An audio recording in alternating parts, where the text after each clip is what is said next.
Today is Tuesday, August 27, 2019. Coming up on Roland Martin Unfiltered, the Department of Justice files a lawsuit against the Baltimore County Police Department for their hiring practices. Why are they not hiring enough black police officers? We'll explain.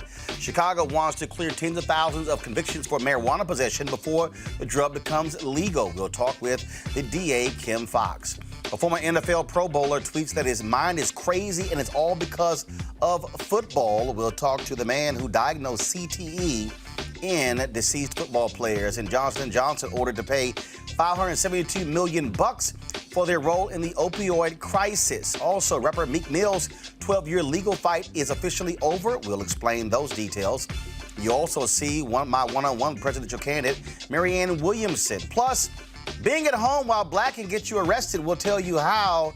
And oh my goodness, today's crazy-ass white person is an Oklahoma TV anchor who actually compared her black colleague to a gorilla. It's time to bring the funk on Roland Martin Unfiltered. Let's go. He's got it. Whatever the miss, he's on it. Whatever it is, he's got the scoop, the fact, the find. And when it breaks, he's right on time and it's rolling. Best believe he's knowing. Putting it down from sports to news to politics. With entertainment just for kicks, he's rolling. It's on go, y'all. It's Roland Martin, yeah. Rolling with Roland now. He's funk, he's fresh, he's real, the best, you know he's Roland Martin now.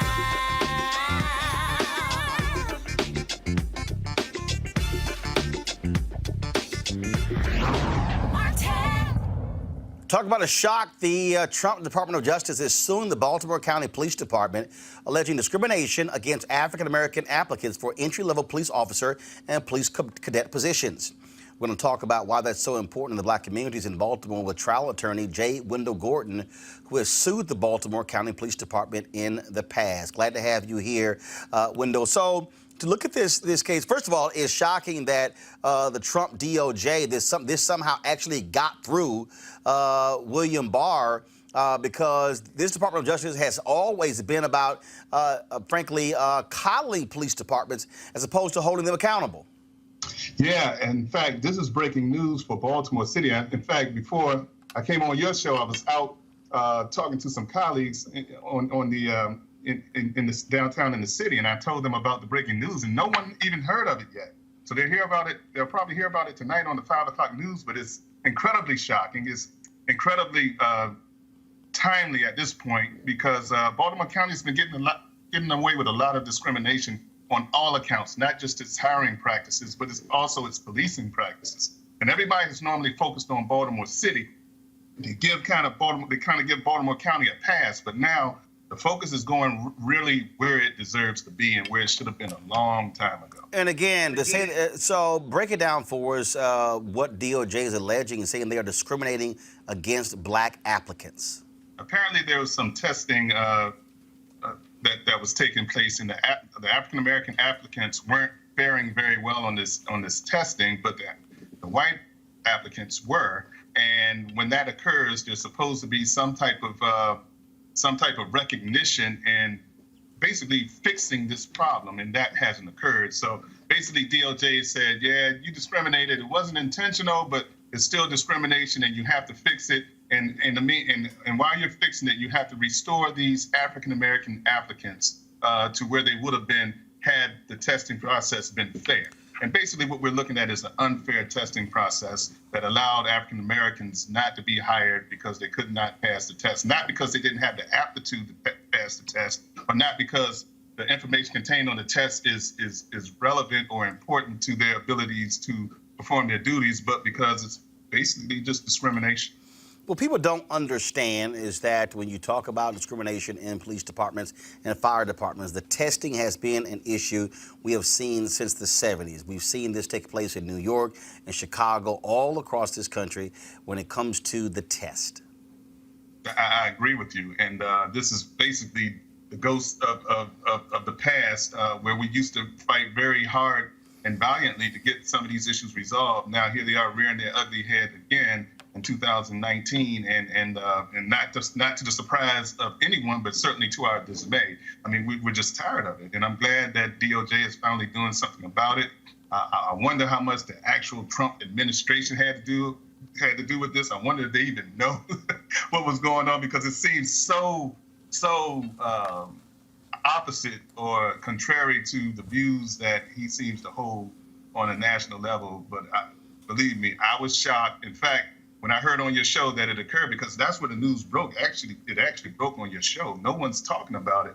As I said, when I was talking about it, no one even heard about it. So when I heard about it, I was like, wow. I said, okay, we'll see what happens with this. All right. Well, Jay Wendell Gordon, we certainly will follow this to see what happens next.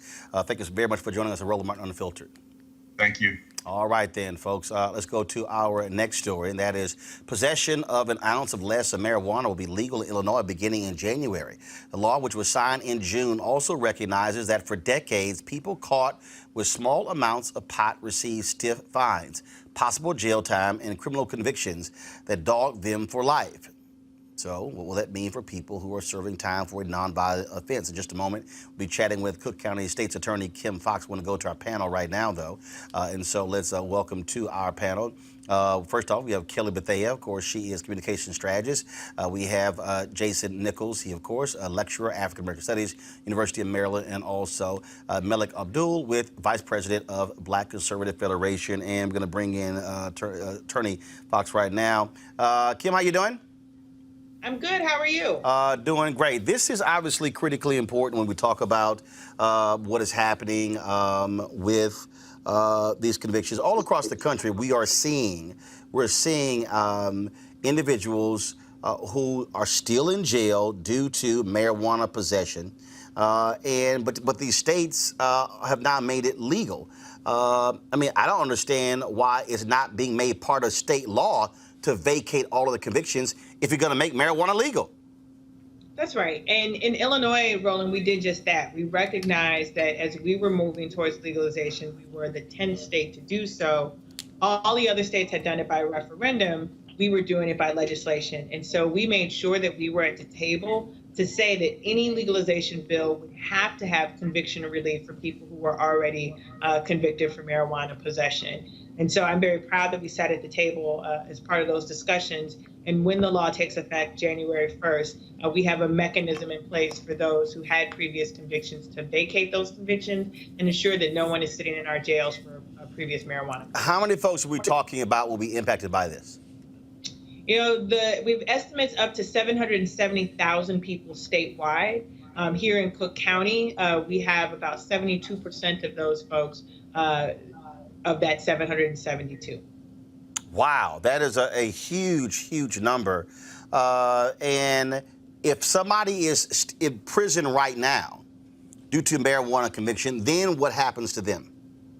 Certainly, we would review their record. You know, under the Illinois law, most of the automatic expungement for people who had 30 grams or less of marijuana, that would be considered a misdemeanor. And so there are very few people who are in jail or prison for misdemeanor marijuana.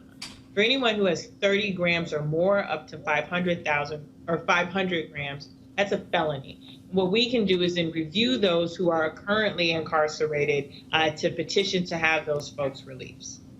What are other DAs around the country? What are they also saying when it comes to marijuana convictions, even in places where they have not made marijuana legal? Are you seeing that this action likely to be taken in a lot of those places as well? Absolutely. You know, Marilyn Mosby out of Baltimore has been trying to do vacating of convictions as well, even though it has not been legalized in Maryland just yet. Eric Gonzalez in Brooklyn has also been looking at this. George Gascon, who is the DA in San Francisco, where it is now legal in California, has been working on this. I think what you'll find with the growing number of prosecutors is they're not prosecuting low-level marijuana cases anymore because it is not fair, it's not equitable, it disproportionately impacts Black and brown communities. The question is, just because we've stopped prosecuting, what are we doing about righting the wrongs of the past, the previous convictions? And you're seeing a lot more efforts now of prosecutors doing that. When you talk about, obviously, with these convictions. Are you also seeing a change among state legislators to be more understanding of sort of this tough on crime sort of stance and realizing that, frankly, that's contributed to mass incarceration in this country? Absolutely, absolutely. I would say that the state legislature here in Illinois was very mindful of that, not only on the conviction relief part, but on the equity of who gets to participate in marijuana sales, recognizing that people who had these convictions would be left out of the ability to make money in this new market and put in place processes that will allow for those people to participate. Additionally, our legislation said that we were going to reinvest dollars into those communities that have been impacted by the war on drugs. Our governor is signing off on the vacating of these convictions and expungements through the Prisoner Review Board. So we are very fortunate in Illinois to have a legislature that recognizes legalization must come in the form of equity and justice for communities that have been impacted by the war on drugs. Absolutely. Kim Fox, we surely appreciate it. Thank you so very much for joining us. Thank you, Roland. I appreciate being on. All right, let's go to our panel here. Kelly, I want to start with you. I mean, it's important because, again, now you have these states that are profiting off of marijuana, and they should be vacating these convictions. No, they absolutely should.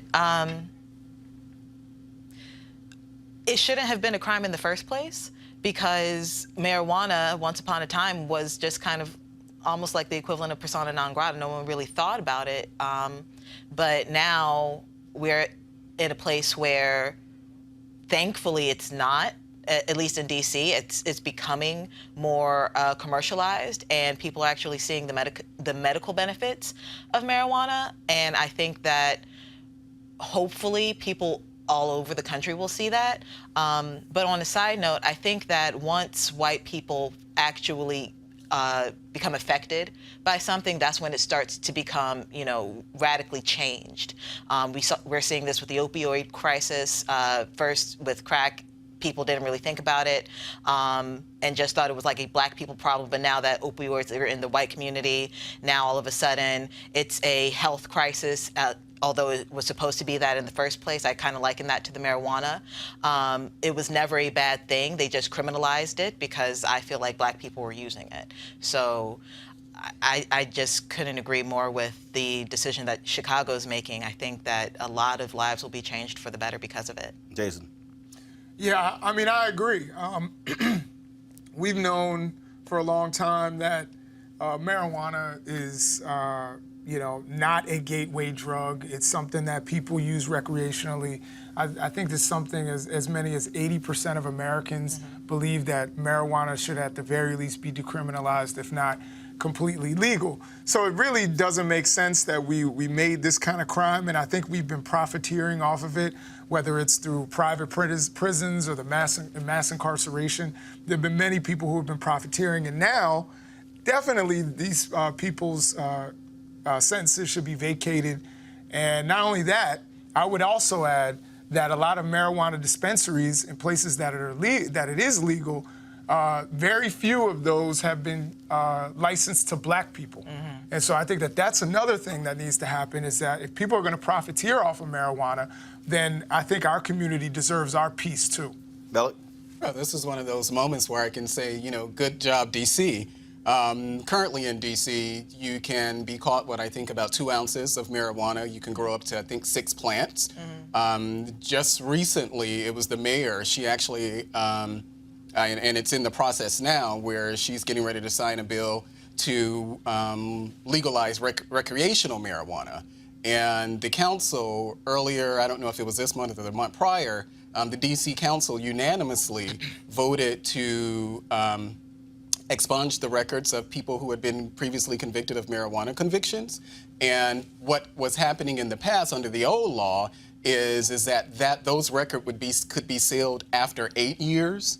And now what the D.C. Council has done is actually to speed that process up so they can have those, I believe, the immediate removal of that from their record, and they can also be sealed. So I think it's a great thing. I was at a Women for Trump event last year, and I met some, and not just men, but women actually a number of women, older women much older than me, who were actually put there at the Women for Trump event to push for marijuana, exactly what we're talking about now. It was shocking to me, but it was something I was like, oh, wow. Now, they were from the West Coast, but the fact that I think this is a much more bipartisan issue than people will really be willing to realize. And I think everybody smokes. Yeah, and I think it's a good thing. And I don't know if people remember, but Attorney General Barr, he was asked about that during his hearing, and he actually said that he was actually open to the idea of the federal coverage of marijuana. Well, so I think we should that's a great. decriminalize all drugs. Well, then again, you got to be high to be a woman for Trump. So, of Roland, course they they did were a good smoking. thing. You still got to be high as hell to be a woman for Trump. Maybe so, but it's a great Not thing maybe so. You got to be high. But you need their support Depends on in the order for strand. this team to go. Say what? Depends on the strand. Nah, you need like a Kelly. serious. Is it strain? Did I say You strand? need- I meant strain. Well, I don't smoke like that. and we know who will know. Absolutely. So, but you got to be real high to vote for Trump. I'm just saying. All right, y'all. Next week is the beginning of the school year, and before you send your sons off to participate in organized sports, daughters too, especially when we talk about soccer, I want you to read this series of tweets by LaRon McClain, a former Pro Bowl fullback in the NFL, who is clearly in distress. He says his brain is messed up. He says he can't help it and can't get any help. Unfortunately, his story is not an isolated case. As football gets quicker and more physical, the dangers of serious head injury increases. Folks, pull up the tweets so we can. Do we have them? Okay, so we're having some issues with the graphics there, but I mean, you talk about unbelievable when you saw these tweets. I mean, he was literally yelling on social media saying he needed help. Spent several years in the NFL playing fullback, a position, of course, where they led with their head all of the time. And you also have, of course, players who are fighting the NFL.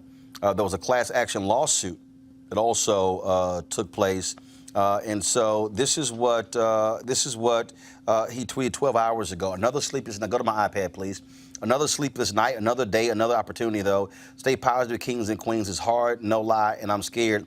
Look at me, talked all that on the field. I was a beast, and now I'm a mess. Man in tears now, but swear I'm going to fight these peeps, keeping this alpha mental. That's what he posted. Getting my story out, peeps, just in case something happens to me. I want everyone to know what's going on daily for 24 hours. The darkest shit ever. It's no joke, peeps. My life is no joke. Man, be in my shoes for a few hours. SMH, some people are sad. SMH, I'm not looking for sympathy. But some of the other tweets, he tweeted this here. Nights like this are the worst. I cannot sleep. My anxiety is up. Real talk. I'm a fucking mess. Like, what's wrong with me, man? Come on, bro. SMH, please just pray for me. God wins. God wins. That was at 3:26 in the morning on August 26th. And, of course, he also was talking about what happened with Andrew Luck retiring and talking about what he was dealing with.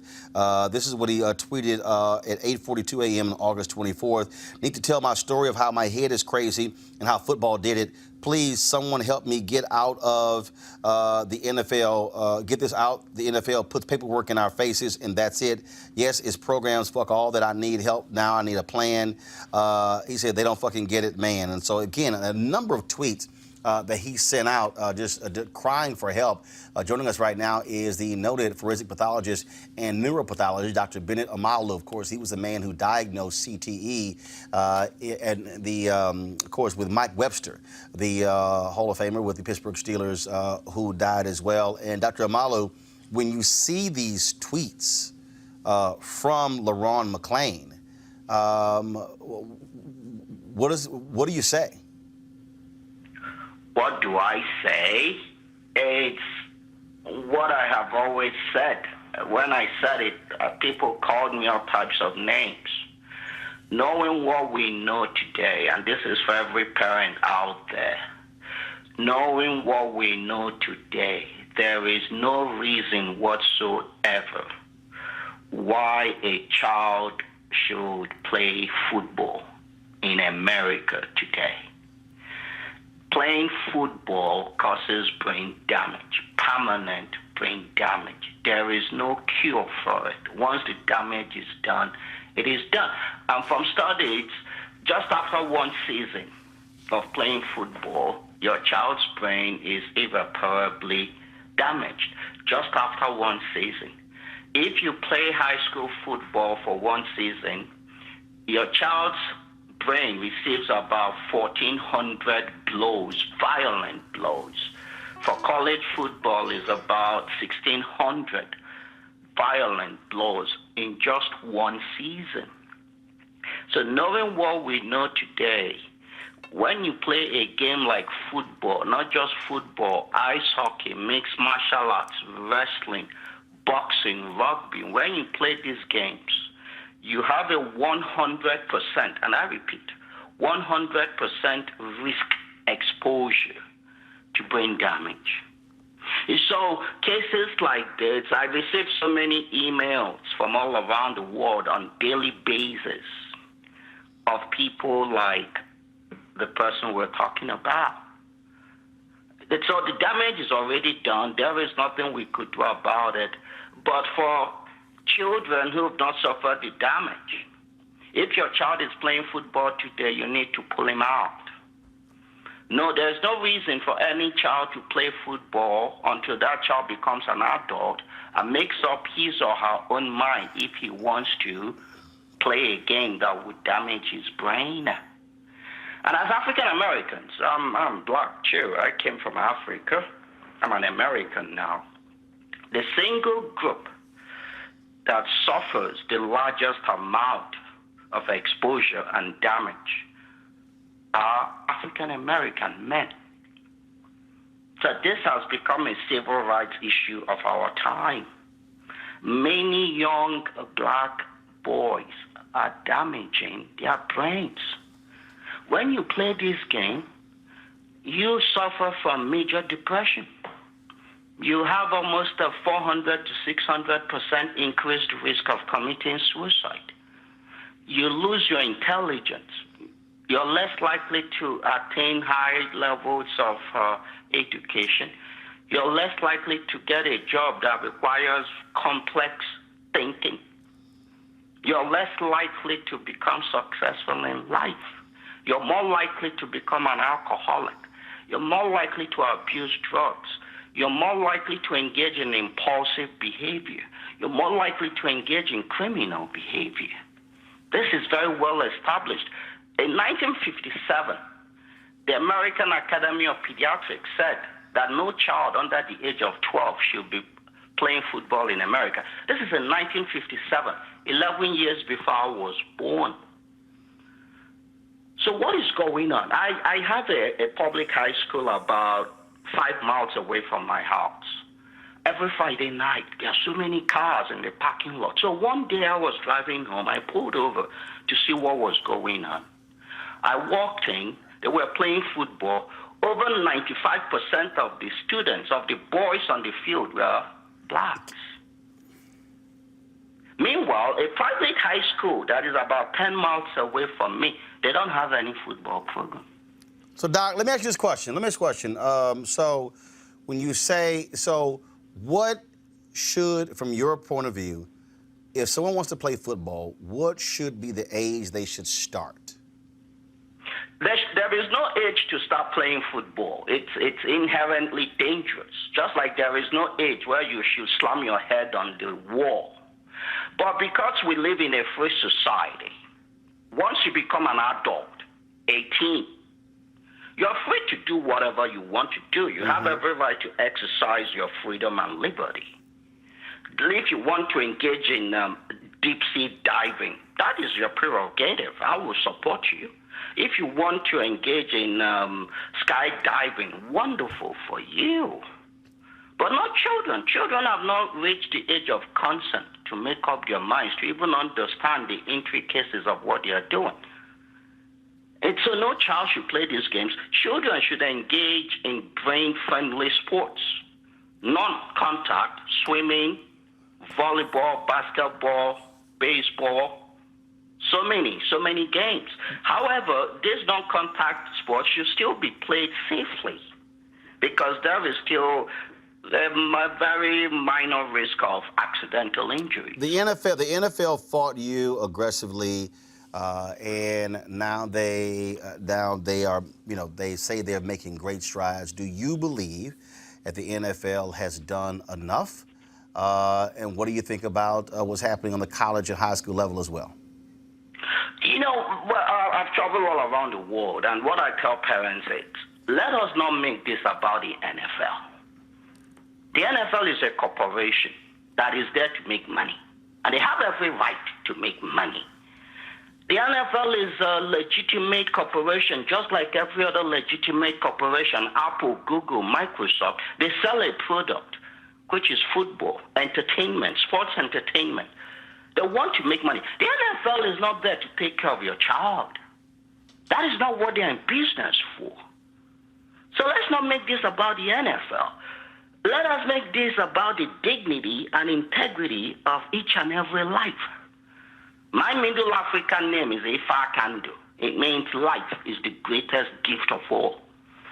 The greatest gift a parent could have is the gift of the life of your child. Parents should make up your minds. Which is more important to you, the life of your child or very transient, ecstatic times, days, periods, on a weekend, several days a week?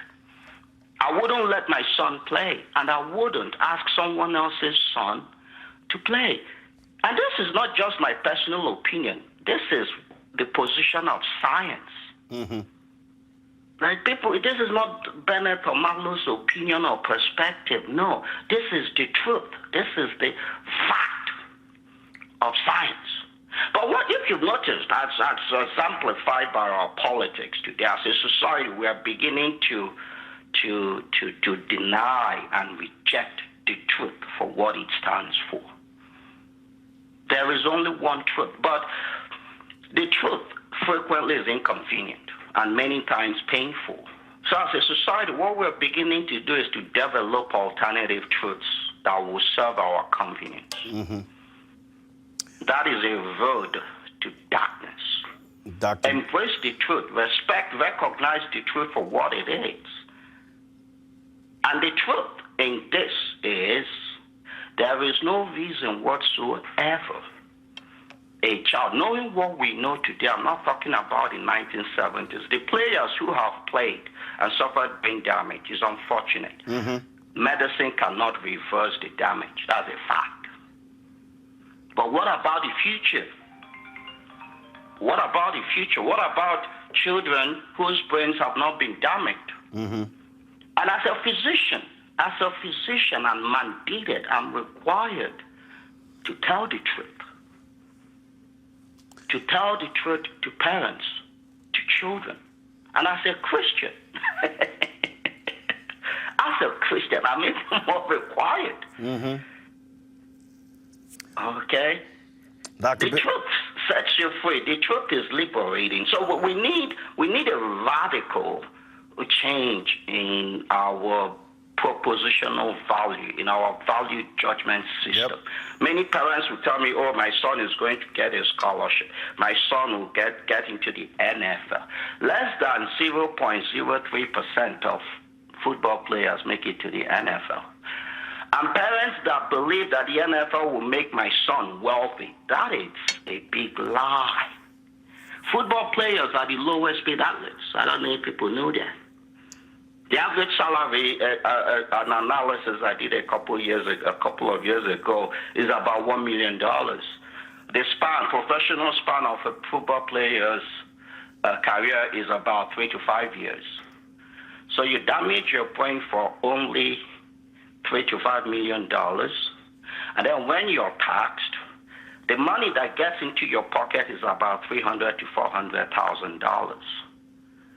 And then when you retire after 5 years, your brain is damaged, you cannot sustain yourself economically. Is it really worth it? Like I said to high school students, who is more likely to live in a multi-million-dollar home at the age of 60?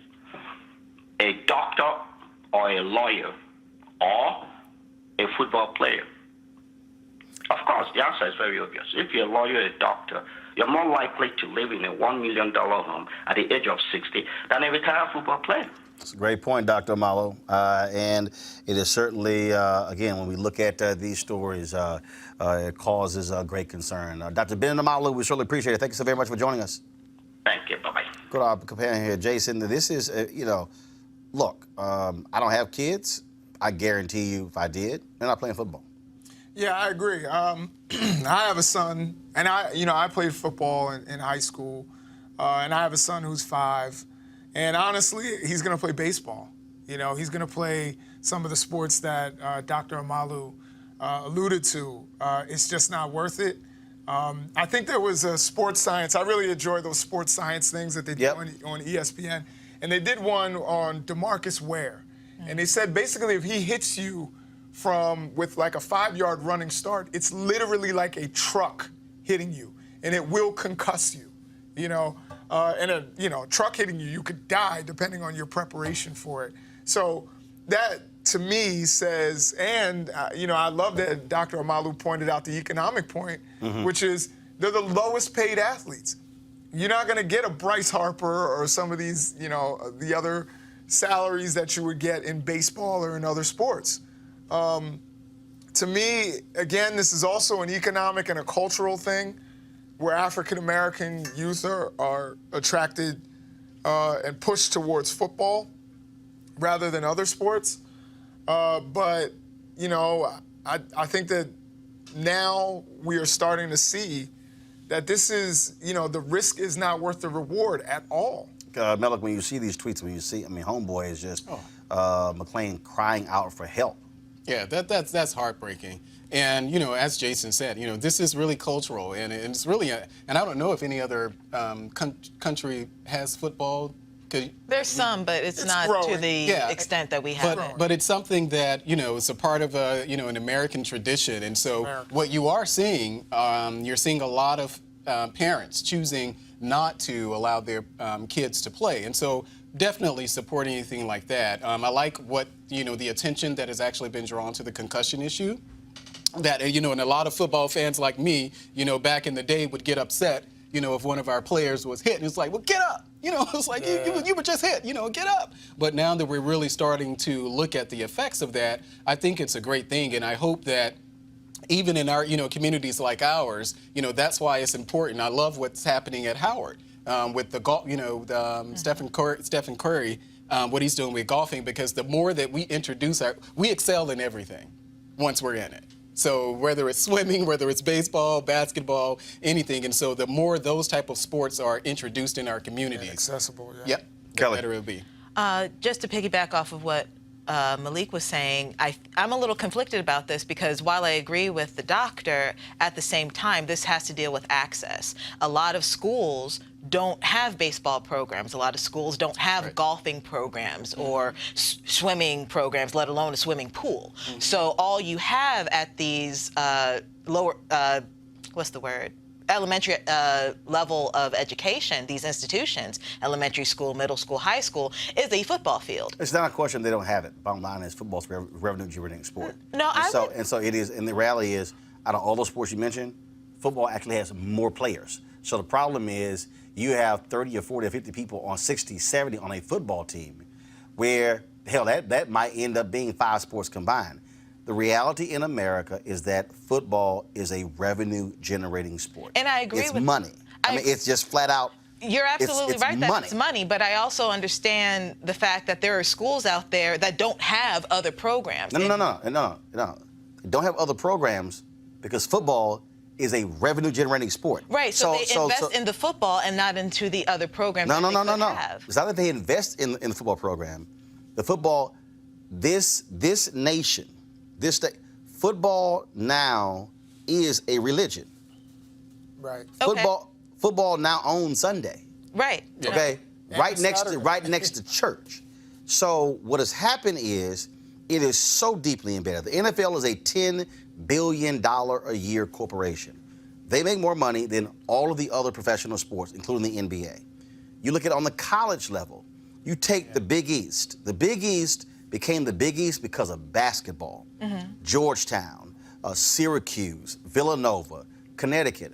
When football money came in, it completely decimated the conference. Why? Because you cannot compete with football money. And so the problem in America with football is money. And the people, and it is so massive.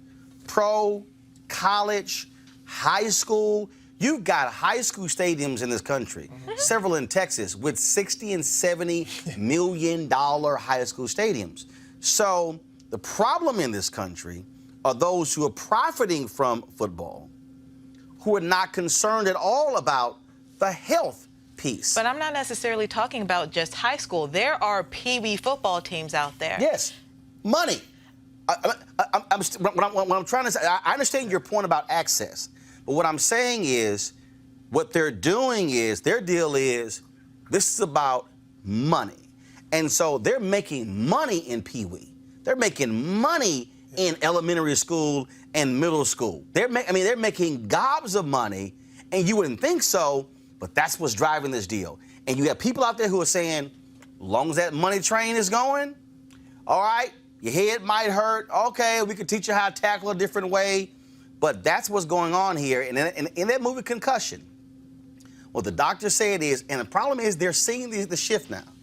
In Concussion, there was that scene where he said, if just 10% of parents pull their kids from youth football, the whole system collapses. Because it's about money. And that's what the NFL is. That's what college football is. Yeah. That's where high school football is. And that's why they fought Amalu like crazy. Yeah. So they're not trying to put the money to create those other sports, to create the alternatives, because folks are saying we're getting paid with football. And that's what's driving. It's the profit of football. And that's what's scary. Real quick. I just wanted to add to that. If you visited places like the University of Alabama recently, Roll Tide. All new buildings. Roll Tide. I mean, it's fun to school. I mean, it's crazy. Oh, the arms race in college football is ridiculous. Yeah, I mean, the amount of money being put into. And first of all, let's just be clear: only a handful of athletic departments actually make money. Oh, absolutely. That's the other thing. Yeah. I mean, it is so, and I'm telling you, what is happening is. But see, we also got to go beyond this. What is the other hugely sport that's popular among kids? Soccer. They're now seeing massive brain injuries because that was my hit with your head. So it's well, that's what I wanted to get at, because I was a soccer player up until 13, 14 years old, and I don't know whether I got concussed much because of my position. I didn't have to deal with, that much contact. But at the same time, any sport that requires you to move at that speed or be that agile or have any type of ball coming to your face. Baseball has concussions. There are people who suffer from CTE from baseball and CTE from soccer. Not at the same rate. Not at the same rate. It's repetitive. Right. And I get that. It's like, so in boxing, for example, anybody will tell you it's better to get knocked out with one punch than to be, knocked out on your feet. And that's the thing, it's the repetition, play after play after play. These people are running into each other. And some places have actually banned using your head in soccer. Right. Yeah. So I understand the predicament. I think we need to come to a conclusion as to exactly, are children going to be allowed to play sports at all? Because there are areas where sometimes that sport is the child's ticket out of whatever predicament they're in. But that's the problem. That is the problem. But see, that's what they prey on. Absolutely. That's what they prey on if sports is the ticket out for maybe one kid. Right. Maybe one. I mean, if you take a neighborhood, you take a traditional neighborhood, maybe one kid in the entire neighborhood. And that person becomes over the course of 22 years. Yeah. That's the legend. Will become a pro. Yeah. Maybe. That's how small it is. And so that argument can't work. And the problem is it is what's driving, I think, so much of this. But what you have, again, though, what you have, folks, is they don't want the assembly line to end. Right. That's what they don't want, because it's money, and it's billions and billions and billions of dollars that are at stake, and that's what's going on here. And so, all right, folks, got to go to a break. We come back, we're going to talk about Marianne Williamson. We'll talk about Meek Mill now being free. That's right, no more probation, all this sort of stuff. We'll have all those details next. Roland Martin Unfiltered. You want to check out Roland Martin Unfiltered? YouTube.com/Roland S. Martin. And subscribe to our YouTube channel. There's only one daily digital show out here that keeps it black and keep it real. It's Roland Martin Unfiltered. See that name right there? Roland Martin Unfiltered. Like, share, and subscribe to our YouTube channel. That's youtube.com/Roland S. Martin. And don't forget to turn on your notifications so when we go live, you'll know it. All right, folks, you heard we talk a lot about marijuanastock.org. Why? Because I want to keep you informed of investment opportunities that make sense. We've all watched the growth of the cannabis industry. A recent report by New Frontier Data estimates the global cannabis market at over $340 billion. We know that marijuana legalization is sweeping the country state by state. We also know that marijuana has a good cousin, the hemp plant, with a much higher concentration of CBD. That means hemp gives you all the medical benefits of marijuana without getting you high. Now, until recently, hemp farming was practically legal in the U.S. and heavily regulated by the DEA. However, the 2018 Farm Bill changed all of that, making it legal to grow hemp CBD in the U.S., creating one of the largest commodities worldwide. Folks, they need land to grow all of the plants, and that's where our good friends at 420 Real Estate come in. Their business model is simple. They buy land that supports hemp CBD grow operations and lease it to licensed, high-paying tenants. That's right, they are hemp CBD landlords. You can get in on the action. My friends at 420 Real Estate decided to do something special for the Roland Martin Unfiltered family. Originally, the minimum investment level was $500. Right now, you can invest in this crowdfunding campaign for as little as $200. That's right, $200 up to $10,000. So you have a growing industry where you can get in for as little as $200. To invest, go to marijuanastock.org. That's marijuanastock.org. Get in the game, and you can get in the game now. All right, folks, in Oklahoma, a major settlement with Johnson & Johnson, where over the opioid crisis. Now, that's one of the states they have been suing manufacturers as a result of these crises. Well, a state judge there, for the first time this week, says that an opioid maker was partly responsible for sparking the opioid crisis that swept through Oklahoma and the U.S. overall, killing an estimated 130 people nationwide every day. Johnson & Johnson, the maker of the opioid painkillers Duragesic and Nucynta, must pay $572 million in damages to the state of Oklahoma, which has reportedly lost more than 6,000 people to the opioid crisis since 2000. In his decision, the judge said that they caused an opioid crisis that is evidenced by increased rates of addiction, overdose deaths, and neonatal abstinence syndrome in Oklahoma. Also, of course, another family that is a leader behind opioids, they are being sued, and they have thrown out a potential $10 to $12 billion settlement with folks who are suing them, and so we'll see what happens in that case. Rapper Meek Mill walked out of the Philadelphia courtroom today, a free man after fighting for 12 years. He pled guilty to a misdemeanor firearms possession gun charge. All other charges were dropped. He will face no further punishment. The charges stem from a 2007 case that's kept him under court supervision for more than a decade. Of course, Kelly, there were people, of course, were rallying outside. This has been going on for quite some time. And it shows the extent by which folks are so wrapped up in the criminal justice system. And what's really frustrating about the entire thing is the fact that because this is such a minor charge, all things considering, the fact that he has been under the thumb of the court system for well over a decade because of this one thing. Right. That's just ridiculous to me. I've seen with, personally, so many other cases with, just absurd facts and evidence in play where the person who's white does not get nearly as much time as Meek Mill did for what ended up being a misdemeanor charge. Jason, this is why I've often said the moment you get into that system, you are not in control of your life. Any one thing that you do can keep you involved with it, and that was the case with Meek Mill. Absolutely. We definitely need to take a larger look at not only, I know everyone's looking at bail, but also looking at, the probation and parole system and how, it basically keeps its, as my colleague said here, its thumb over, people and keeping them in the system, waiting for them to make some minor error so that they can reincarcerate them or extend their probation. I'm glad to see Meek out, and we know he's been rapping like a monster lately, so I'm excited for the new music. Malik? Yeah, and if I remember correctly, was it that he was caught with the gun? He was caught with the gun, but it wasn't used in the commission of any crime. Literally just possession. Yeah, possession of a gun. Well, they alleged that he pointed it.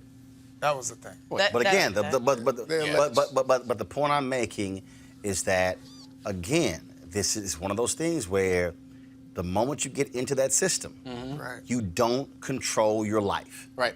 Somebody else is in control. And that once you get in, and once they say you're in probation, you do one thing, all of a sudden that thing just keeps going. And so again, that's why I say we have to do two things: fight the system, but also not get in the system. Right. Yeah, and one of the things that I'm actually, there's a lot of work to be done. But I'm really happy that there's a lot of attention focused on things like this. Like you said, we really should focus on the parole system too. But I'm glad that the nation is having a real conversation about criminal justice. And I hope that everyone can work together on both sides of the aisle, people working with the president on it, working with Jay-Z, any of these people that are out here, fighting the good fight. I think that we should all come together because, even for the people who say, well, just lock them up. Well, that's fine. That's not financially feasible, to continue to do that. Which is why some of the states have gone broke, even Mississippi, Texas, Kansas. People said, we can't keep affording this. Makes no sense whatsoever. So it's one of the things that we have been saying. All right, going to a break. When we come back, we're going to talk Marianne Williamson running for president, as well as, oh Lord, this TV anchor in Oklahoma. What the hell? Y'all, wait till I explain to y'all. Did she really call her black co-anchor saying he looked like a monkey? Oh, Jesus. Yes, she did. I'll be back. Roland Martin Unfiltered.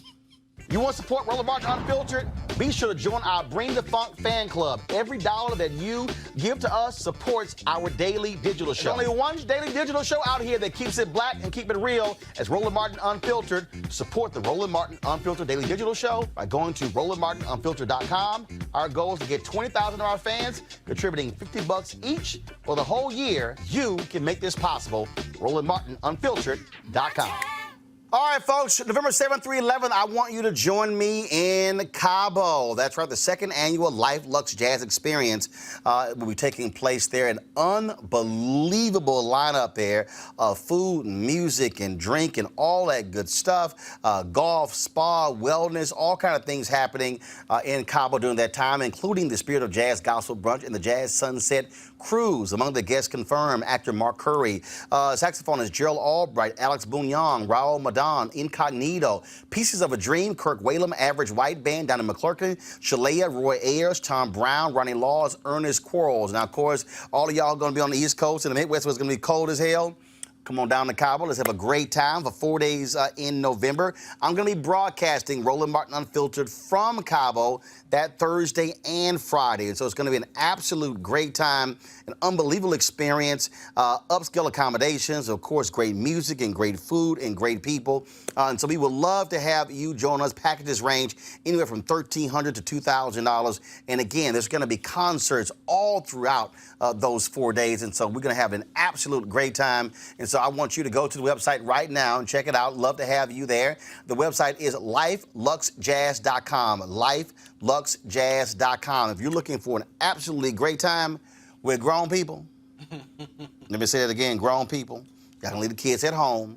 And so y'all can sit in, roll without kids, have a great romantic time. Go to lifeluxejazz.com. Would love to see you in Cabo during that time. And so lifeluxejazz.com, November 7th through the 11th. So sign up today. All right, folks. A lot of folks running for president, and they all have to get ease in by tomorrow. Tomorrow's the deadline, Wednesday, to qualify for the next debate taking place at Texas Southern University in Houston, September 12th and 13th. Now, first of all, right now, 10 candidates have qualified, and so the others are trying to qualify. Now, right now, that means it will be only one debate.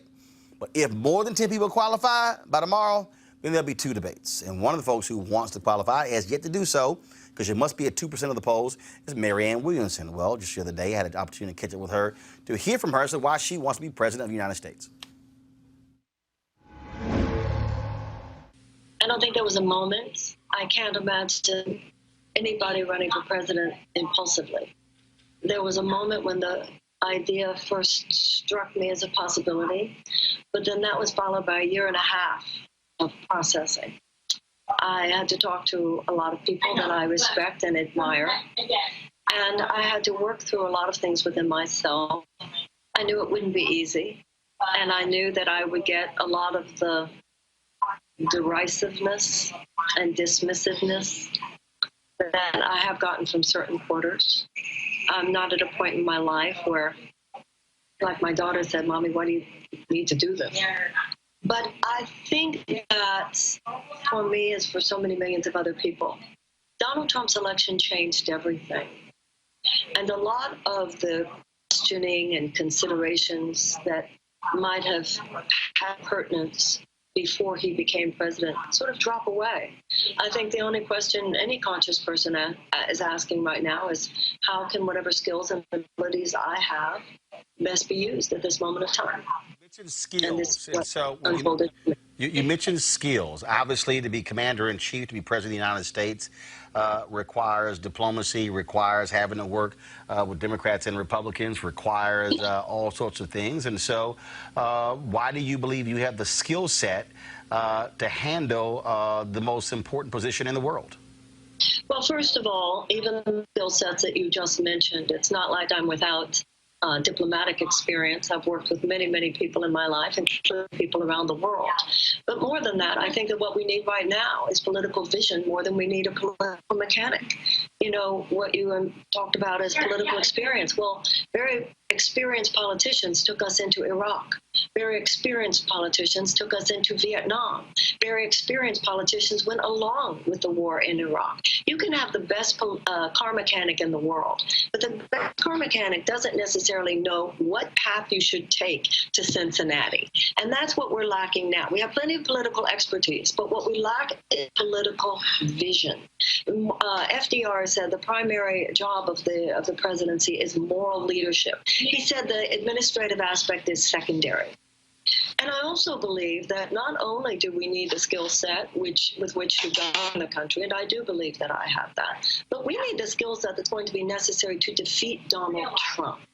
You know, the Democrats, there are differences, certainly. There are differences in our policy positions, but in general, there's a chorus here. There's a common chorus. But a lot of Democrats now are talking about our plans, but notice nobody's having the conversation about what is our plan for defeating Donald Trump. And I believe that the conversation that the conventional politicians are having right now, they're sharpening their knives. But Donald Trump will be bringing a big gun to this battle, not just a knife. And I believe that the particular skill sets that I have are missing. You know, I heard someone the other day say, what is she? She knows about motivating people, inspiring people. And, you know, my thought was, yeah, you might want to think about that. Because we have to do something other than just, this man is not just a politician. He is a phenomenon. And I personally don't believe an insider politics game will defeat him. We need to create a phenomenon of equal force. And that's not an individual, but it is an awakening and an excitement and an inspiration among the American people that I think my conversation has already ignited in a way that other candidacies have not. So you believe that a candidate that can inspire people, that is who can beat Donald Trump? Is that the most important thing that you think Democrats need to beat Donald Trump in 2020?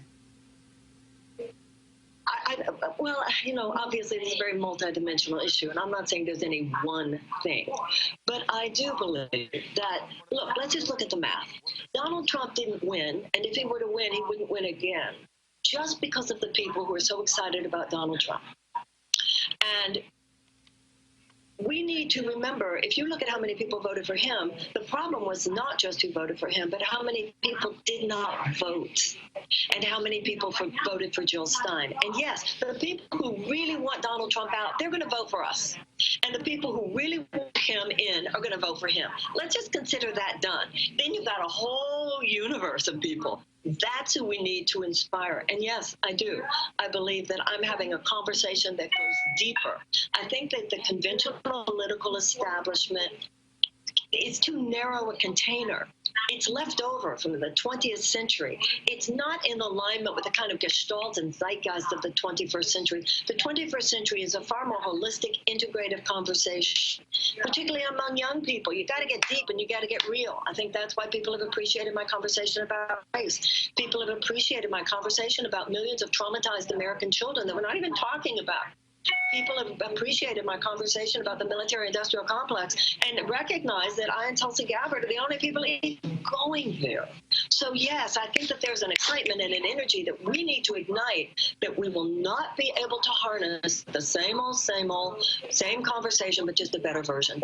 I don't think that that's going to get the job done. I mean, look, getting that job done, as in defeating Donald Trump, is the most important thing. I mean, there's no question about that. You mentioned, but I think we're going to need to do more than some people seem to think if that's going to happen. You mentioned talking about race. You talked about reparations in various debates as well. Do you believe that that will ignite or excite a diverse coalition of Democratic voters? Will it turn off white voters? And do you believe that America actually has the stomach, has the will, has the guts to truly confront the issue of race? So you asked very important questions, and you asked two or three of them. And first, your question was, would we be able to put together the coalition? So hear me on this. The traditional political calculation is along a horizontal line. It's the idea that leads us to dumb down the message. Dumb it down so more people will agree with you. I take a different tact. I say go deep, get real, and go vertical. Because conviction is a force multiplier. You know, Roland, I'm old enough to remember when Ronald Reagan was considered too conservative to ever be president. People do not vote. You know, the same part of the brain that rationally analyzes an issue is not the same part of the brain that decides who to vote for. So to me, it's not just would more people want to, if you were to vote today, who would support reparations? No, we would not. But what I'm saying is I'm having a conversation which people of goodwill hear. You know, too many white Americans just don't really know the history. They're woefully undereducated. And when I talk about it within a context of a historical narrative, how there were 250 years of slavery, followed by another 100 years of institutionalized violence against black people, what the black code laws were, what the 40 acres and a mule meant, how Germany paid $89 billion. Yeah, but I mean, I'm talking about this in the whitest states in America. And at the end, people are on their feet applauding. So yes, I do. I'm not running a campaign where I'm saying to people, I'll get this for you, and I'll get this for you, and I'll get this for you. To me, that's the corruption of our politics. What I'm saying is let us join together and do the right thing. And people are hearing me on the issue of reparations when I say that whether you are an individual or you are a nation, you can't have the future that you want if you're not willing to clean up the past. So yes, I absolutely believe this is a moment when people are open. People really hear, particularly young people. Young people understand phrases like historical trauma. Young people, there's something, this is a pregnant moment in America. And I'm speaking into something very contemporary, and it's very now. And this old conversation, it's not enough. It doesn't inspire excitement. And you know, it's really interesting because when I think of all the people who have told me that they're Trump supporters, but they would vote for me, and they're Republicans, but they would vote for me, the reparations thing, there's a bigger outlook and moral viewpoint of the world and their values that I feel I I acknowledge and I validate, which too often people of faith feel the Democratic Party does not validate. And that's more important to them. And also, even on the topic of reparations, I make the argument it's an economic stimulus. You know, there was an article that came out today in CBS that was talking about the fact that if black wealth, if black families made as much money as white families, then our economy would be 1.5 trillion larger. So people understand when I talk about, you're talking about money for the purposes of economic education or renewal, that's an economic stimulus. I don't see reparations as a cost. I see it as a benefit across the board. Economics is obviously critically important. What is happening with the economy? Folks are saying we potentially are headed into a recession. What is Marianne Williamson? What is your economic plan, your economic policy to ensure that Americans not only will continue with jobs, but also how do you deal with African Americans who are not getting the resources needed for small businesses, being able to tap those lines of credit, being able to access venture capital dollars as well? And so what is your economic agenda for African Americans? Well, first of all, reparations at $200 to $500 billion dispersed over 20 years is quite an economic agenda. But let's say, obviously, to get reparations, you need to pass the House and the Senate. So let's assume first and foremost that the votes are not there. Okay, so then what do you do to what is your economic policy if that doesn't happen? Well, first of all, I think it will happen. But even if it were not to happen, there are plenty of areas. I'll give you an example. So just one second. I'm sorry. One second. Marianne, one second. One second. So Republicans now control the Senate. Okay. Yes. If you win the Democratic nomination, if you beat Donald Trump, and Republicans are still in control of the Senate, how's reparations going to get passed? There's not one Republican who supports it. No, definitely I understand what you're saying, because you're saying if it doesn't get passed, what are you going to do for Black America? And I certainly want to answer that question. Go ahead. But now going back to this question, to be honest, Roland, if I'm elected president, there's a shift in the consciousness of the American voter. So I think it's a really good assumption that if the American people have shifted enough to elect me president, I think there's a real good chance we'll have shifted enough to elect a lot of people with a kind of different consciousness, whether it actually replaces Mitch McConnell or not. Okay. But your question is certainly valid, which is, what if he's not there? What would you do for Black America?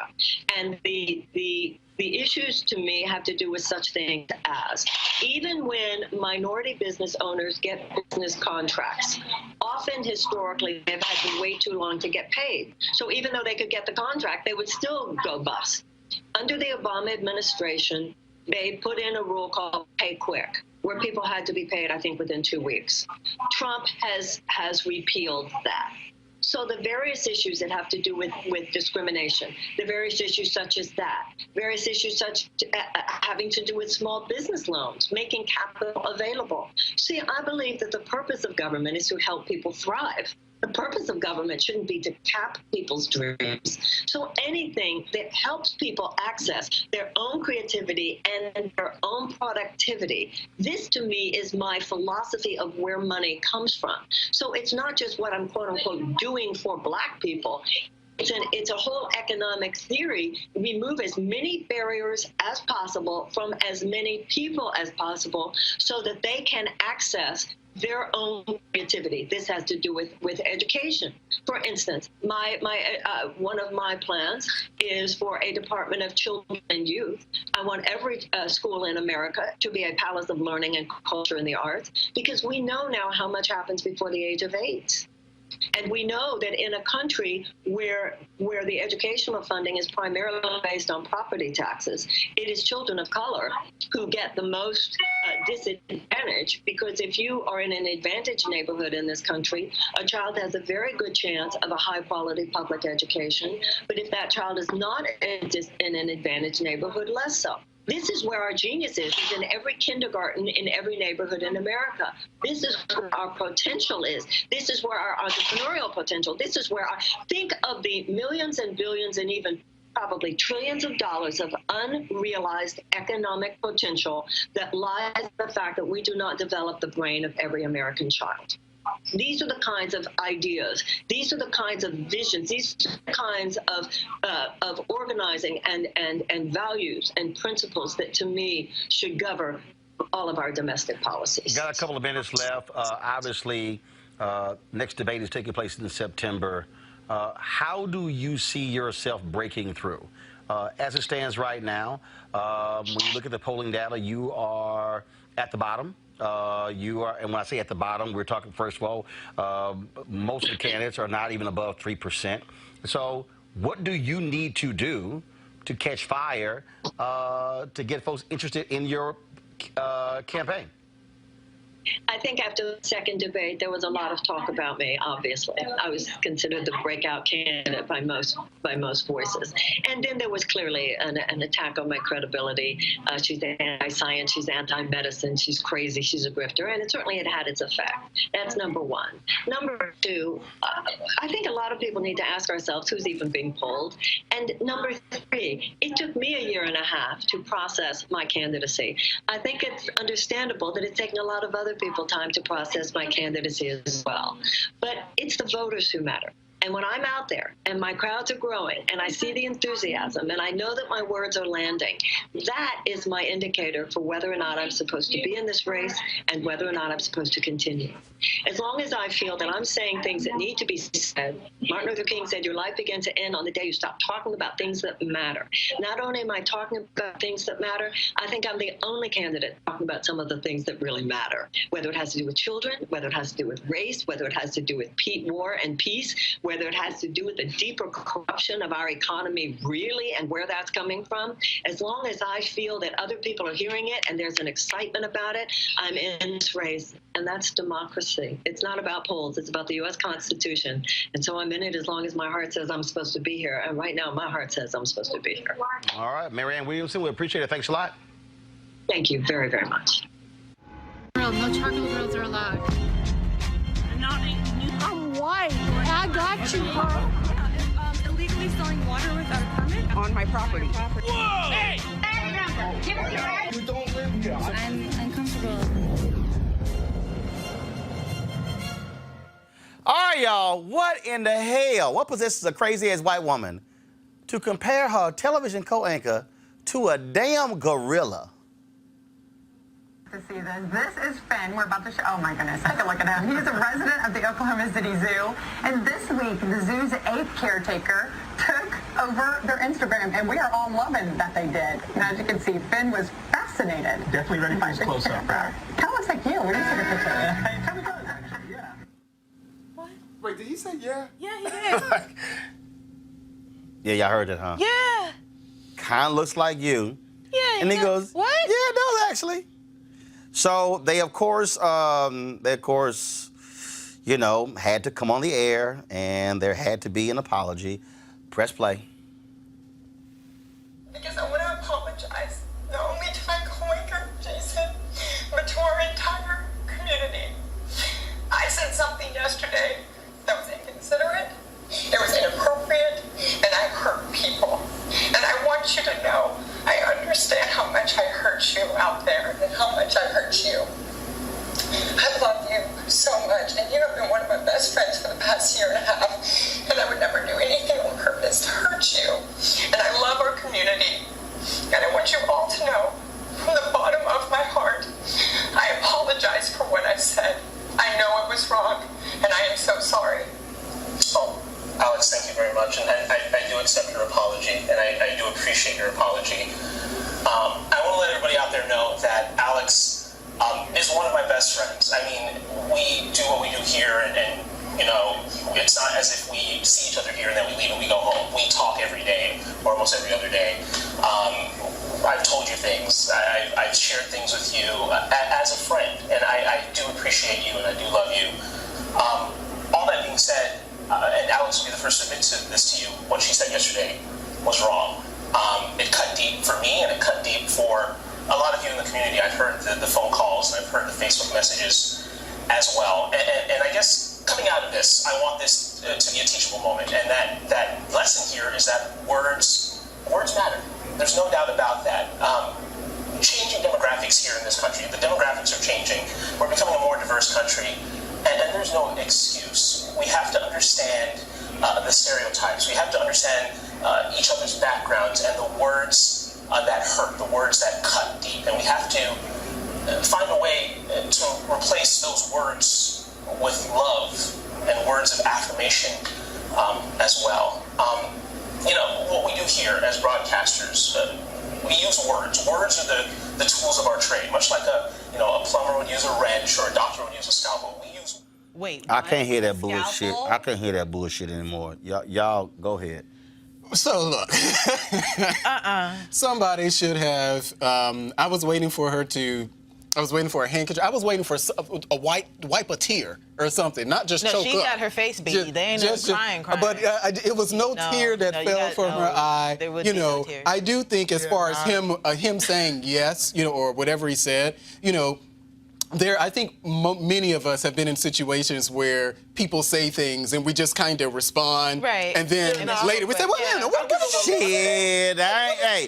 If your ass told me I kind of look like you a gorilla, I'd be like, bitch, have you lost your... Becky, have you lost your... I'm telling you right now. That's Roland. real. That's real. We don't know what he said after. He might have been like, yeah, your whole ass look like... But I don't think It's easy to kind of do that. No, I agree. Kelly gone. So this is twofold. One, I think that she was just completely ignorant in terms of her statement. Oh my God, that looks like you. Yeah, like the fact that you came up with that so quickly, that just kind of rolled off your tongue, that to me says that you've been thinking about this. Bitch, it's a gorilla. Oh, Roland. It's a gorilla. Dog, I don't care who you are. We are looking. It's a gorilla. So that's point number one. Point number two is the fact that I don't think he understands the gravamen of that sentiment. Because if I were him, I wouldn't be sitting next to her during her apology. If I were him, that would not have happened because... Can I just say... And let me say this right now. I know somebody sitting there. Yeah, see, I'm just saying how the natural response would have been. She would have got cussed out. For me, too. She would have got cussed out. I'm a very peaceful person. And I know person, somebody is saying, I can't believe you would have said that. No. It was... right. Heifer would have come out. The beat, and look, I don't know what, everything would have come telling y'all, a gorilla. See, let me help somebody out. Because see, somebody's watching right now, and y'all probably saying, oh, Roland, you got your alpha shirt on, and you got these alphas who call themselves apes. I don't. In fact, that's prohibited by fraternity. And I've said, calling ourselves no damn apes. I don't give a damn if Omegas call themselves dogs. We don't need no damn mascot.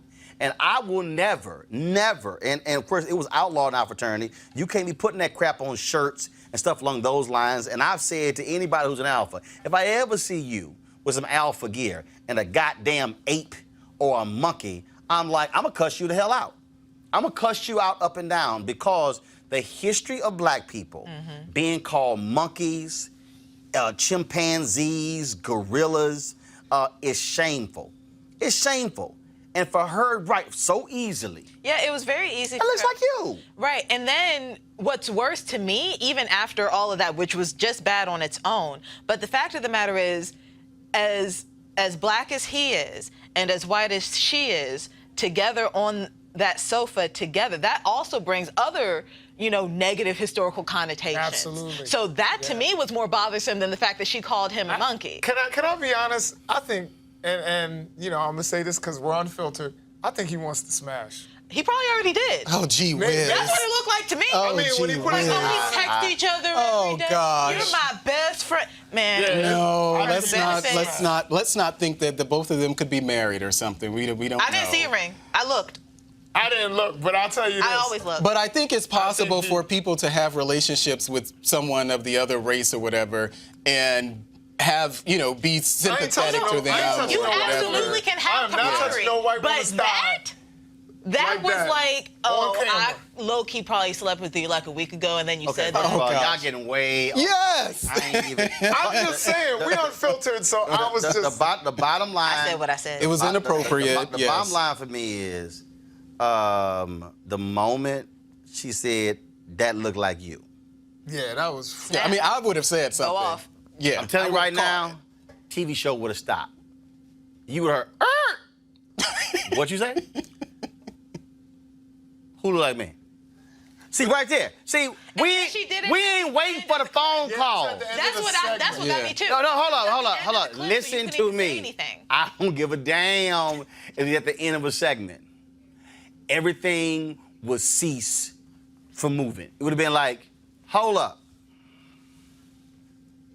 What did you just say? See, we ain't waiting for the phone calls and the emails to come in, and then we ain't waiting for Becky to be crying the next day. No, Becky, we gonna deal with that thing right now. Gonna make her cry right now. That ain't happening. Yeah. They ain't happening. We ain't waiting for tomorrow. Yeah, they should have dealt with it. And we ain't waiting for the moment on the couch, you know, where you my best friend, and you know, and I love you. Yeah, I mean, they obviously wasn't his best friend. They should have dealt. That was a definite insensitivity and like ignorance and the whole 9 yards. But they should have been dealt with right after the break. But we don't know what he said off camera. Yeah, my point is, we ain't waiting till the next day. And my thing is, but we don't know what he we ain't waiting till the next day. No. Yeah. See, I didn't know it was the next day. But another That's point of the matter is her apology had nothing to do with the historical connotation of it all. They've avoided the word race or racism. It really, of course, your community. It wasn't her community that she And he's offended. like, you know, we gotta find different words. You know, we gotta find. And then he tried to liken it to a scalpel, like words are a okay, all right. I don't know. I think he's from Mississippi or something. I don't know. Oh no! We'll take that. We'll take that for the team. We'll take that for the team. All right, y'all. I gotta go out on this. A North Carolina man, a brother, dragged from his own home in his underwear when a guest accidentally triggered the alarm. And so remember what happened with the whole Skip Gates thing? And you know, and Obama wanted to say the cop acted stupidly after determining that Skip Gates lived there. Right. Y'all, watch this video here, and this is crazy. You're inside, make yourself known. Hey, Brian, can you just hold the camera real quick? Hey, come on out with your hands up. Yeah. Just cut. Hold on, I got a firearm. Okay, all right, just come on out. You got a firearm in your hand? Yeah. Drop the gun. Drop the gun. Okay, come on out here. Come on out. Come on out here. Just come on out for me. What you mean, come on? Just come on out of the house, please. I got on my drawers. Come on out of the house, okay?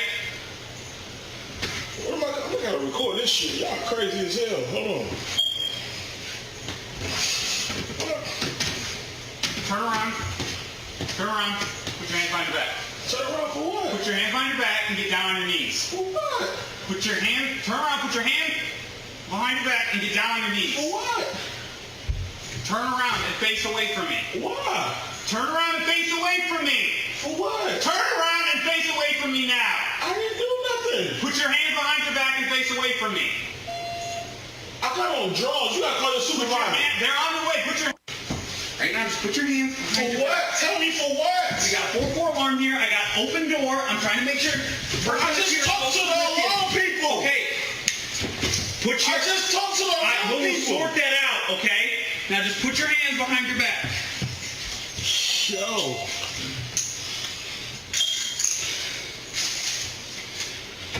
This shit is crazy.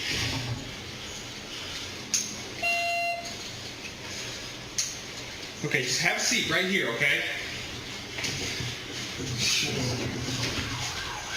Just have a seat. And you guys can run 1040. Just have a seat. What is your name? My name is Kazoon. Okay. Do you live here? Yep. Okay. Do you have an ID? Yep. So like I said, I got a call here for a 4-4 alarm, right? So I come here, the door's unlocked, right? I make announcements, no one answers. I can't hear you. Okay, I made several announcements, no one heard me. I can't hear you. Just listen to me, okay? I made several announcements, right? Okay? So then you come downstairs, you got something in your hand, you tell me it's a fire. I'm a club owner. People try to rob me every day. I get that, okay? Well, I'm giving you orders. Okay, you put the gun down.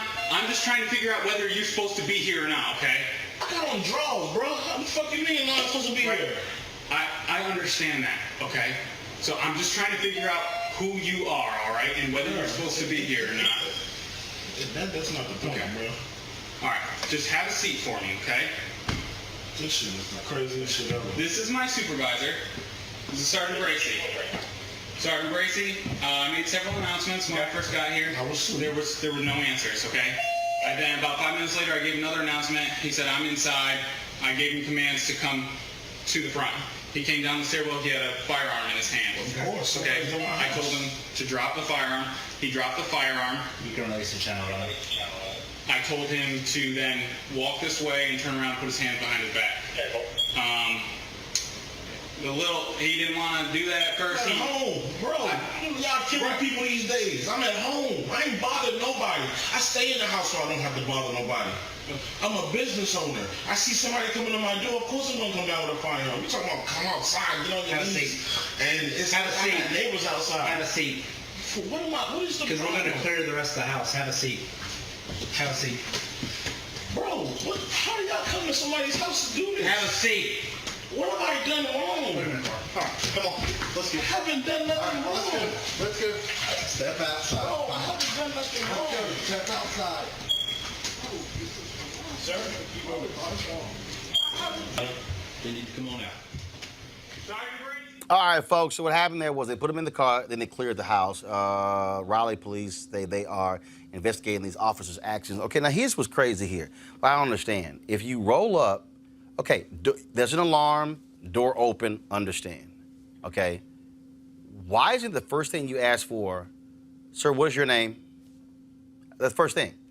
Like, what's the first thing? And I need to see some identification or whatever the heck.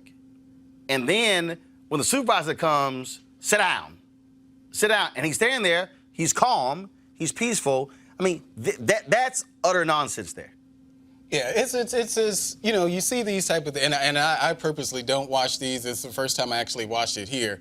But this is the type of thing that what people have to understand when we have this it's something that it's a tenseness that you can feel when you are treated like that, like you're in your own house, and you knew that. I mean, the guy was being an ass. I mean, he was being an ass, and then when the supervisor came, he was being an even bigger ass as to tell you to sit down in your own house, and when you didn't sit down, then they said, well, just take him outside. It is that sort of dismissiveness. And the brother actually later gave an interview where he said, look, he said, I'm freaking out because this man is shaking with a gun. I could be dead in seconds. No. That's a real fear. Right. That's a real fear. It's like a damned if you do, damned if you don't. He's in his house, and by the looks of the video, you see that he didn't even, his gun was already out. The cop's gun was already out. There was no room for negotiation, no room for actual. And I got, first of all, I get it. An alarm goes off. Right. Mm-hmm. You arrive on the scene, a door is open. Right. Got it. What I'm still trying to understand though is that when the guy's coming down, when you don't say, okay, when you say put the gun down, sir, who are you? Mm-hmm. I'm the homeowner. What is your name? Mm-hmm. I need to see some identification. My first thought, I'm dealing with a dude in his underwear, okay? So my first thought is not necessarily he broke in to go to sleep. Right. And stripped down. Yeah. Yeah, I'll say though, there have been people who have broken into homes in their underwear. There are squatters and stuff like that does exist, but this common. is simple. Your protocol. I'm probably gonna ask for the ID before I handcuff you. Right. I'm not gonna assume if I'm on a situation and the guy comes down and he comes down, I tell you to put your gun down and he puts the gun down. Right. Okay. And then his whole deal is get on the ground, don't face me, I'm gonna cuff you. And his gun was still out. That's what got me. So he's disarmed. And he could have easily still had his gun out and said, I need to see some ID. I need to see some ID. We don't get to the ID for another 2 to 3 minutes.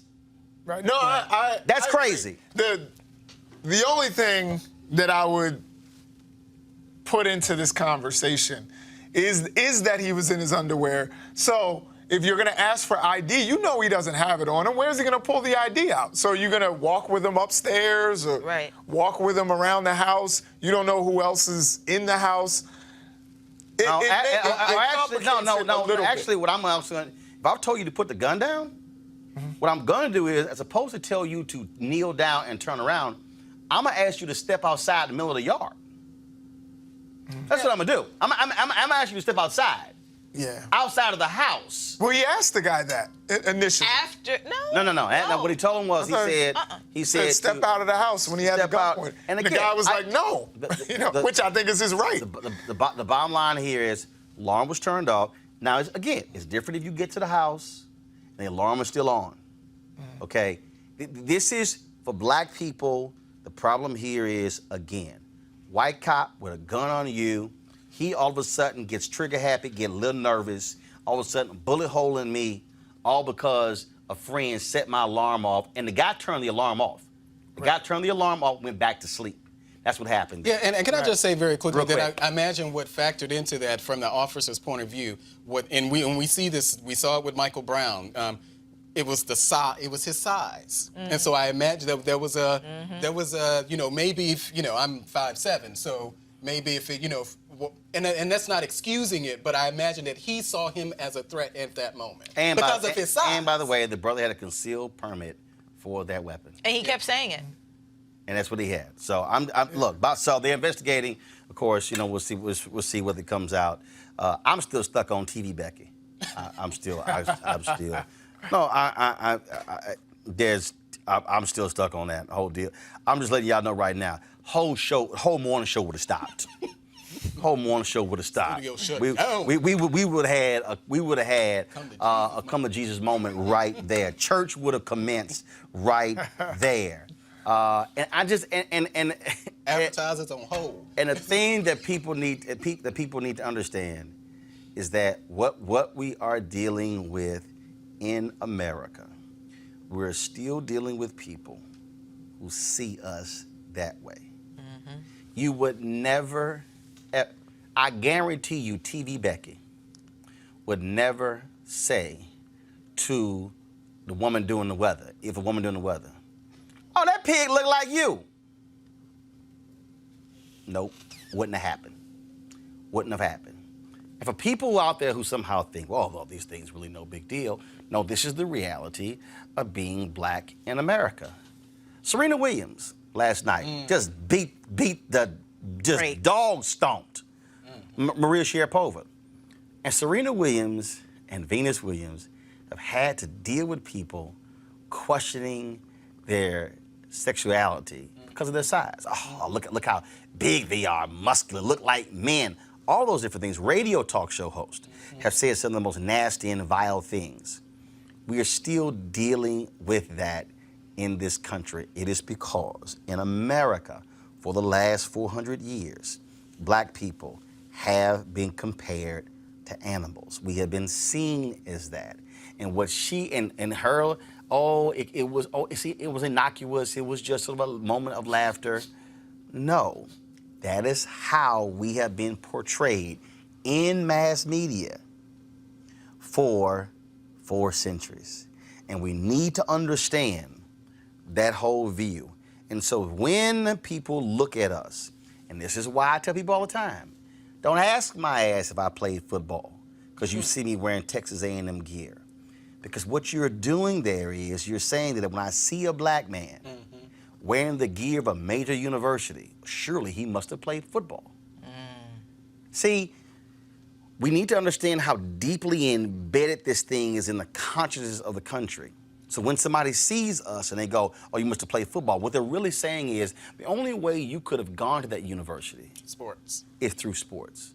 Not because you wanted to be a lawyer or an entrepreneur or a doctor or a dentist or whatever. No. You were there because of sports. And so same thing. Oh, that looks like you. You told a black man, your co-anchor, he looked like a gorilla?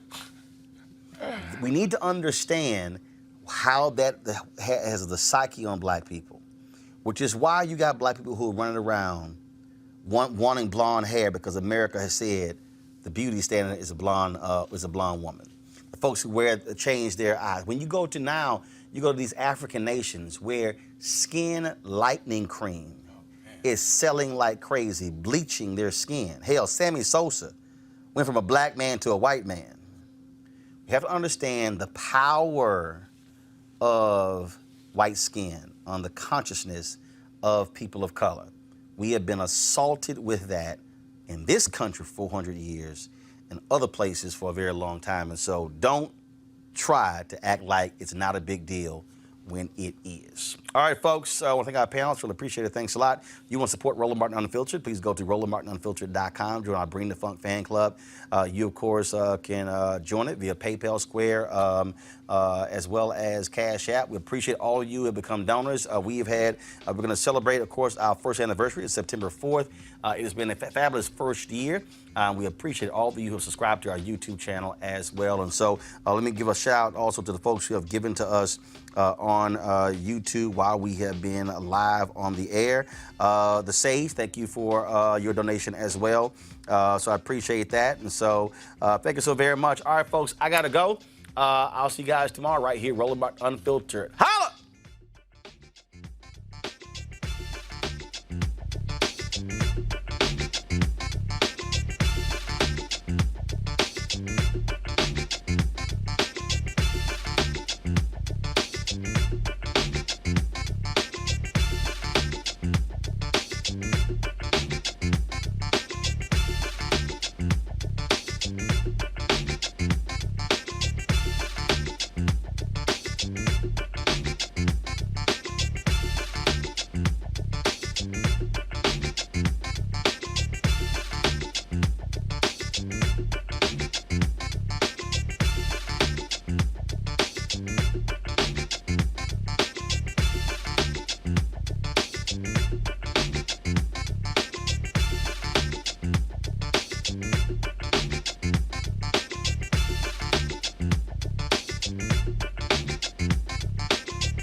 You want to check out Roland Martin Unfiltered? YouTube.com/Roland S. Martin. And subscribe to our YouTube channel. There's only one daily digital show out here that keeps it black and keep it real. It's Roland Martin Unfiltered. See that name right there? Roland Martin Unfiltered. Like, share, and subscribe to our YouTube channel. That's YouTube.com/Roland S. Martin. And don't forget to turn on your notifications so when we go live, you'll know it. You want to support Roland Martin Unfiltered? Be sure to join our Bring the Funk fan club. Every dollar that you give to us supports our daily digital show. There's only one daily digital show out here that keeps it black and keep it real. As Roland Martin Unfiltered. Support the Roland Martin Unfiltered daily digital show by going to RolandMartinUnfiltered.com. Our goal is to get 20,000 of our fans contributing $50 each for the whole year. You can make this possible. RolandMartinUnfiltered.com. This is Diala Riddle, and you're watching Roland Martin Unfiltered. Stay woke. This is Director X, the director of Superfly on the red carpet, or the black carpet, and you're watching Roland Martin Unfiltered. Yo, what up, y'all? This is Jay Ellis, and you're watching Roland Martin Unfiltered. Hi, I'm Chaley Rose, and you're watching Roland Martin Unfiltered. I'm Lex Scott Davis, and you are watching Roland Martin Unfiltered. Hey, what's up, y'all? It's your boy Jacob Lattimore, and you're now watching Roland Martin right now.